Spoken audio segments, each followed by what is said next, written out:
काय रे मंडळी, तुम्हाला पण असा मस्त डोसा बनवून खायचोय का?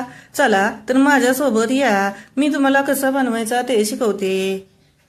सर्वप्रथम आपण असा डोशाचा तवा गरम करून घ्यायचा। त्यावर 1 ते 1.5 पळी डोशाचं बॅटर टाकून घ्यायचं आणि ते गोल गोल गरगर गरगर फिरवून छानपैकी असं पसरून घ्यायचं आणि थोडं सुकून द्यायचं। आणि सुकलं की त्यावर टाकायची थोडी शेजवान चटणी, ती पण अशी गोल गोल गोल गोल गोल गोल पसरून सर्व डोशाला लावून घ्यायची।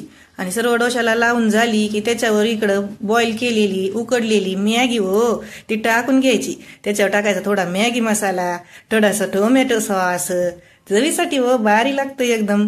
त्याच्यात टाकायचा बारीक चिरलेला कांदा, बारीक चिरलेला टोमॅटो, कोथिंबीर आणि चवीनुसार मीठ टाकायचं। त्याशिवाय काय टेस्टच येणार नाही की बघा। आणि मस्तपैकी त्याला असं उलटपलत करून घ्यायचं। आणि असं उलटपलत करून घेऊन आपलं 2 ते 3 मिनिटं चांगलं बारीक गॅसवर शिजवून घ्यायचं। मस्तपैकी क्रिस्पी करारा मॅगी मसाला डोसा तयार झाला।